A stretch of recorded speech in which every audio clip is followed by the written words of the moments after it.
हम भाग्यशाली हैं क्योंकि विश्व का सबसे बड़ा संगठन है आरएसएस, और जो आरएसएस संगठन वो हिंदुस्तान के पास है, और हिंदुस्तान का सबसे धनवान संगठन है आरएसएस, और सबसे बड़ा देशभक्त भी है आरएसएस।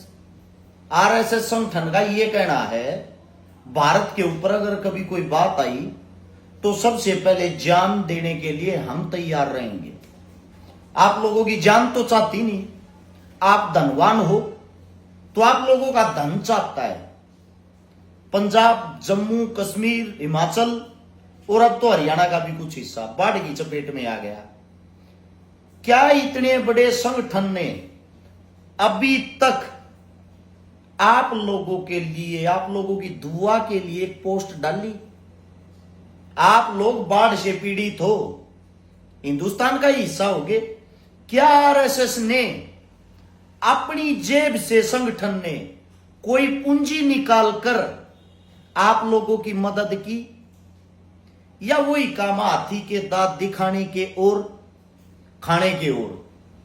जिस वक्त अंग्रेज हिंदुस्तान में आए थे उस वक्त भी आरएसएस ये कहता हम हिंदुस्तान के लिए लड़े थे।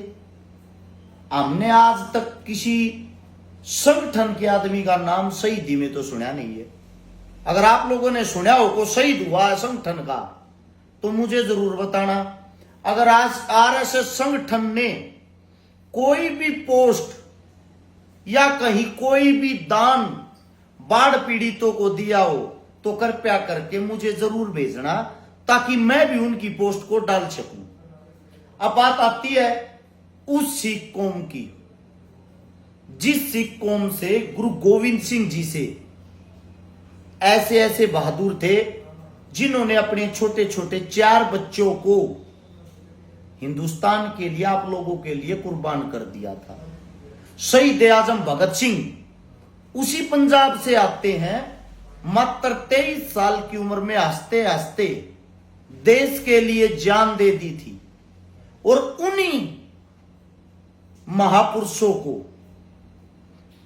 उन्हीं पंजाब के वहां जाके देखना जहां गुरुद्वारे चलते हैं दिन रात फ्री सेवा, लाखों आदमी आते हैं, लाखों आदमी खाना खाते हैं। उनको संगठन के आदमी पोस्ट डाल डाल के बदनाम करते हैं, और जो भारत की जनता है उनकी आंखों पर इतनी मोटी काली पट्टी अभी भी बंधी हुई है।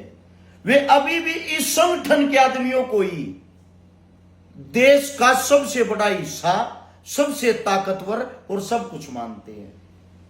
हमारे देश का दुर्भाग्य है, हमारे देश का जो राजा है, हमारा प्रधानमंत्री साहब, वो भी संगठन का हिस्सा है। हमारे देश के प्रधानमंत्री ने भी अभी तक एक भी पोस्ट हमारे लिए नहीं की, ना हरियाणा, पंजाब, जम्मू कश्मीर, हिमाचल के लिए। क्यों? क्योंकि यहां भी चुनाव नहीं है ना। चुनाव है बिहार में, बिहार के लिए धड़ाधड़ पोस्ट, धड़ाधड़ प्रचार। इसका मतलब आप आज मरो या कल मरो, नेता लोगों को कोई फर्क नहीं पड़ता। दूसरी बात, जितने जो साथी संघ को चंदा देते हैं वे पैसा आपकी जेब से ही जाता है। आप अपनी जेब से उनको पैसा किस लिए देते हो, मैं आप लोगों से पूछना चाहता हूं। देश सेवा में वे नहीं लगाते, कहीं कोई मजबूरी हो जाती तब वे नहीं लगाते। तो आप लोगों को क्या पता है, जिस वक्त हिंदुस्तान के अंदर एक कोरोना नाम का जो कुछ भी आया था, उस टाइम पे भी चंदा आम जनता ने दिया था।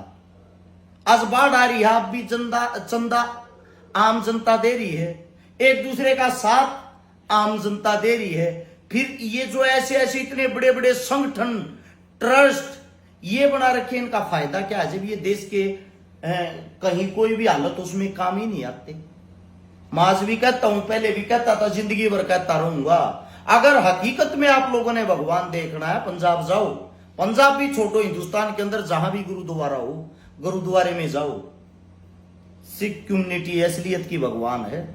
जो दिन रात सेवा करती, निरंतर सेवा करते हैं, जिन्होंने सबसे ज्यादा शहादतें दी हैं, जान दी है इस देश के लिए, उन्हीं लोगों को आप बदनाम करते हो। तो आपसे इतना ही कहना था, अगर आरएसएस संगठन का कोई भी पोस्ट संगठन की तरफ से मिल जाए कि बाढ़ पीड़ितों के लिए उन्होंने कुछ किया है, मेरे पास प्लीज जरूर भेजना। मैं हर जगह उन चीजों को वायरल करूंगा, डालूंगा।